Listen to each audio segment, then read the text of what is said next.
You're listening to Frank Talks, Pleasures and Lifestyles. I'm Frank because I have to be.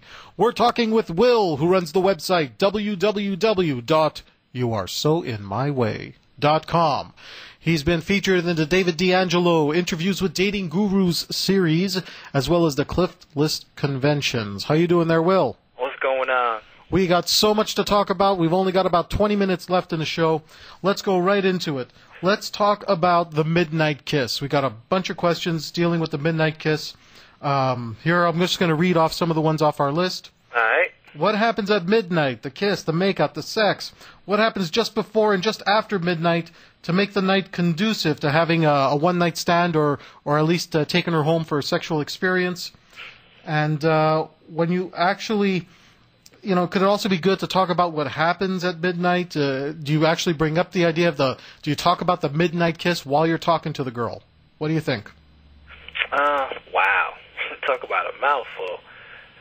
I don't even know where to start. But anyway, with the kiss, as far as the kiss goes, you want to position yourself to be with the chick prior to midnight. Let's say you was dancing with her or you was talking with her or, let's say she was with a group of friends. Guys, try this. Go up to a group of girls. Don't talk to the one you want. Ask a group of girls, can I borrow your friend for a few minutes? It's amazing how women would just throw their friend under the bus and let you take her away. Now, is this all the time, or are we talking here New Year's Eve? No, you can use that any time, but they're especially lenient on New Year's Eve. Because they all want to make sure they end up with somebody. They're not Exactly. They're not going to be blocking their friends that night. Nah, the cock blocks are down. All right. Yeah. So you want to put some time in with her, get to know her, hopefully know her name. I mean, it's not a possible kiss when you don't know their name, because when the ball drops, and just like you see in Times Square, everyone's kissing strangers and just turn around kissing whoever. Guys accidentally kissing guys. I mean, it's crazy. But get to know her, get some time in, ask her a lot of questions. Create like a comfort between you two. This way you get a conversation going. What kind of questions you ask? What's important on that night specifically? Actually, you can start with what she wants to be when she grows up. That's always a key question, gets them to think. You can ask her how she is with her friends, things that turn her off, questions like that. This way, at least you know what not to do. And when it's time to lean in for the kiss, do you ask her, can I kiss you? Do you Well, I would suggest this. At midnight, you can do things like I got this one from David D. Play with her hair while you're conversating. Reach over when you're whispering something in her ear, play with her hair. Because if she doesn't want you to play with her hair, then you probably won't be able to kiss her. If she's okay with you playing with her hair, then you can definitely kiss her, especially at a time like that. And my suggestion is, once you kiss her the first time, you look in her eyes and say, you know what, let's do that again. And you go right back in, and then you can go on from there. So that's how you turn the midnight kiss into the midnight makeout session. Exactly. All right, let's talk about you're getting her hot and bothered. You're making out with her. She's feeling really hot. Her buying temperature is soaring. Now it's time to take her home. Okay. But she's saying, but I got my friends here. What do you do? There's a couple things you can do as far as her friends go. You can have your friends with you occupy her friends. That always helps. Also, you don't necessarily have to take her home.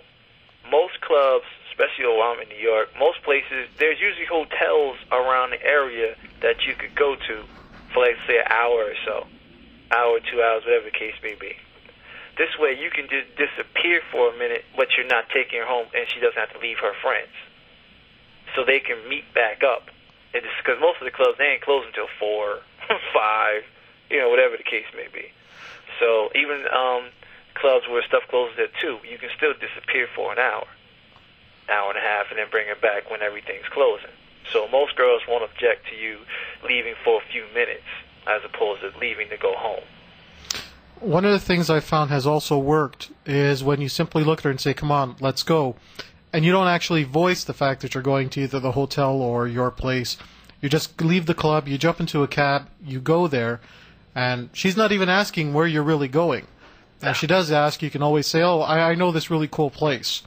Then you actually show up at the motel, and everything is very natural and normal, and it just happens. Exactly. All right. So, given the choice, would you say it's better to go to the hotel if she's out with her friends, as opposed to trying to get her to go back to your place? Depends on how close she is to her friends. If when you took her from her friends, they seem like a close-knit group, or they came together, which is important to find out, because usually girls, when they come together, they want to leave together, in most cases. Even on New Year's Eve? Huh? Yeah. Even on New Year's, they'll kiss and make out, but then you got to work to get it from there.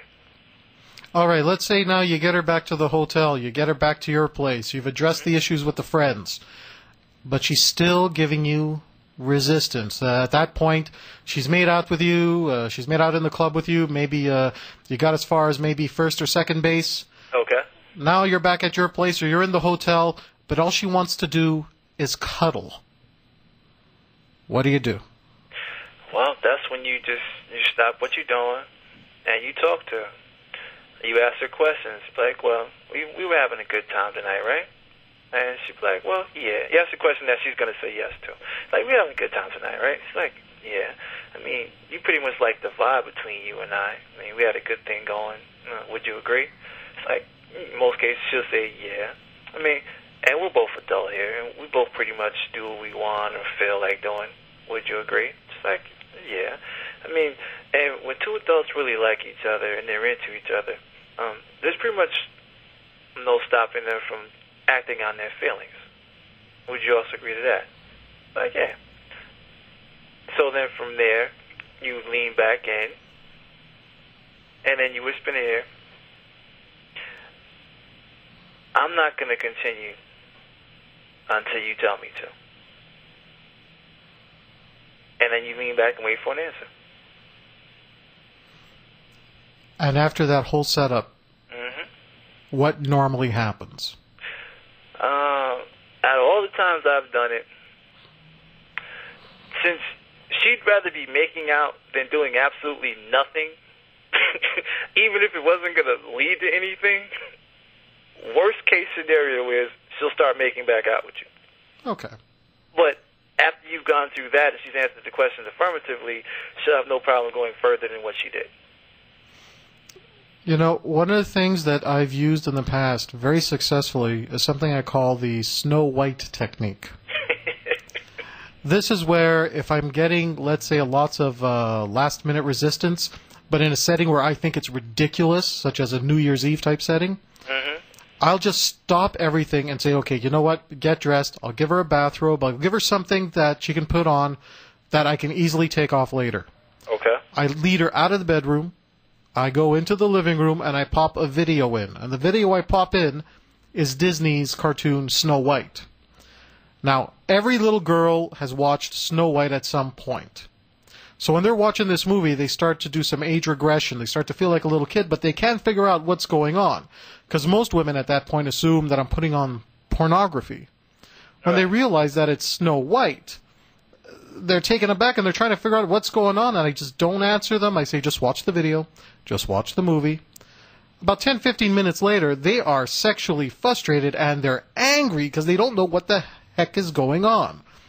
At which point I'll tell them, well, I'm interested in being with an adult woman. You obviously don't seem to be ready or comfortable for an adult relationship. So I think it's best that we sit here and we watch Snow White. Now, as an adult, the Snow White movie is one of the most boring Disney movie out there. This challenges her so much that now she has something to prove. She has to prove she's an adult. She has to prove that she's a sexual being. Now, I've catered to the little girl in her. I've addressed that emotional need.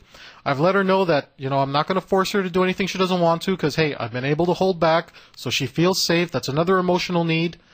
I've done everything I'm supposed to do. Usually at that point, they're gonna start coming on to me again. They're gonna start making out.